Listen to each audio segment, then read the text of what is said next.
there, fellow bloggers. Professor Walters here, and today we're in Budapest, Hungary. And today we're going to talk about is what you should know before you make the transition from being a blogger to a vlogger. Did your blog get totally decimated by a Google algorithm change? Yeah, did you lose 90% of your audience and really like, man, I don't know if I should do my blog anymore, and you're trying to find other ways to make money? Yeah, I know a lot of bloggers have done that, and a lot of them have decided to switch to YouTube, and I think that's a fantastic idea, because I'll tell you, you can still make a living off of YouTube. But before you switch and give up blogging forever and you move to vlogging on YouTube or other platforms, I have 4 things you really need to know beforehand to make that transition a little bit easier for you mentally and in your heart. And I think the first thing you need to realize is no matter how big and popular you were on another platform, like how big your blog was, it is still going to take time to get your YouTube channel, your Instagram channel, your Facebook channel, your video channel to really blow up. It does not happen overnight. I know so many people are like, oh, it didn't happen right away, so I quit. I mean, I remember when COVID happened and everybody went into podcasting, and everybody had a podcast. Like the first 3 months, there were 1 million of podcasts, but after like 6 months, there was like 300,000 podcasts around the world. What happened? Why did everybody quit? Because they didn't see the instant gratification. Look, it takes time to build up your audience. It takes time to kind of infiltrate into the system. Your blog, you didn't become successful overnight with it. It's the same thing with your videos and YouTube. It takes time. I mean, it took me years to get on YouTube to really make an impact. I mean, it took me 3 years to get monetized. It took me 15 years to get to our 1 million subscribers. I mean, it is not a short game kind of thing. If you're gonna move into the video stuff, you gotta think of the long term, not the short term, okay? And you may think, well, if I get Mr. Beast to mention me, that's gonna make all the difference. No, if Mr. Beast talks about you, that might give you a 1-day boost. If you don't have content that gets people to stay, they just come for that 1 day because you're with Mr. Beast, and then you move on. So it's really important to remember that it does not happen overnight. You have to think long term, you have to think strategically, and build up your audience over time. Sadly, and also all those people online, they're like, oh, let me teach you the hacks to grow quickly. Let me teach you the hacks that took me from 0 to a bajillion followers. I've gotten bajillions of views for other people. I could do it for you too. Realize a lot of that really comes down to long-term planning and strategy and having good content, all right? So remember that. Now, I know I talked about, getting Mr. Beast to mention you, or maybe, oh, if Mark Weens would just go eat a sandwich with me somewhere around the world, we could get a lot more views. I gotta tell you this.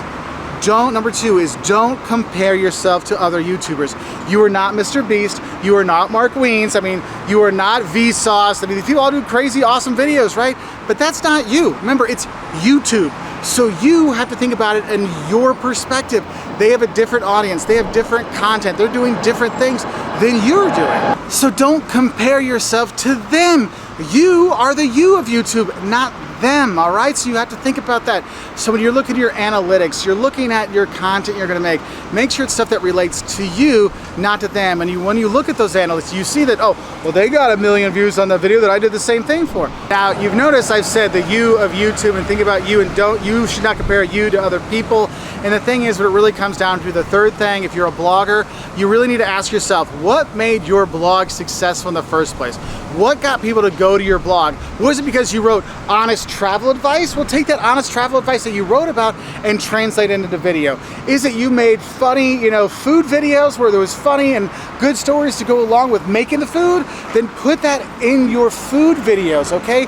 Translate what made you popular, what made you successful into the video, because then your audience from your blog, they're more likely going to come to your YouTube channel and stay there and watch you there, or your TikTok channel, or your Instagram channel. Because honestly, if you've written the best guidebook for visiting Idaho towns, then you know what? Make sure your videos you have on YouTube are talking about those best Idaho towns, so it can kind of be a supplement so they can actually help each other, okay? Also, bloggers, to help you get out more, put a link to the blog that your video is based off of. Maybe we'll get a little more traction. Fingers crossed, okay? And then the 4th thing I want to tell you, the 4th thing you really know before you start making videos is your first video is totally going to suck. And that's okay. The point is, you made your first video. I've talked to a number of bloggers over the years who wanted to switch from travel blogging to travel vlogging, but they never made the videos. Like, oh, I've got plenty of B-roll of all these places. I've got all these shots, but I haven't made the videos yet. I'm like, wait, we've been talking about this literally for 2 years. Why aren't you doing it?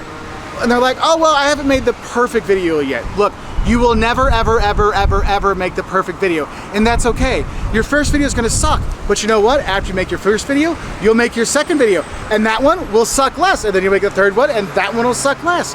So what I recommend you do is just make that video. Start the channel, and I have videos talking about how to start a channel, all kinds of stuff, but these are things you really need to know beforehand. But make that first video, post that first video, and then see what happens with it. Learn from it, and learn from other creators. Look at other YouTubers that you like, Instagrammers, TikTokers that you like, that you watch. What is it you like about them, and can you put some of that in your own thing? The creativity, the editing, these kind of things can really help you out. But the big thing is you need to learn from your mistakes, so you need to make those videos to learn from them, because your audience will tell you, they'll comment, your blog, people that followed your blog, invite them over, they'll let you know, oh, these are the topics I like, I don't like, and make topics about that. Because here's the thing, you have plenty of topics you can talk about. Every single blog you ever made, you can make videos about it. You can break it down and have little vertical videos about stuff. And you don't have to be your travel blogger. You don't have to be on location while you're filming. You can come to Budapest, do your filming, and then do a voiceover later and do that to show your experiences. But I want you to know, your first video, totally crap. Totally crap, and that's okay. Look at my videos. Look at the first videos I've had there. I mean, the first ones I put out were like in 2007. And I mean, just the editing, the filming. I mean, I used to just put my camera on a rock and just hopefully didn't fall over. I mean, you have these kind of things, and that's okay. So please, if you're switching from blogging to vlogging, or you're gonna add vlogging to your repertoire, just know these 4 things to get started, because you know what? You can be a success for it. It can make a difference, but it will take some time, but it will pay off. Anyway, I wish you all the best of luck switching over to vlogging. If you want to learn more, maybe how to start up your YouTube channel, or maybe, you know, marketing help, or what should be on your channel page, subscribe to our channel. We have all kinds of videos like that we put out every week to help other creators create better. So bloggers out there, believe me, I got nailed by the algorithm change too. It was like, why do I even want to do the blog anymore? So I feel your pain. Anyway, I wish you all the best. I'll say bye from here in Budapest, and good luck with the videos.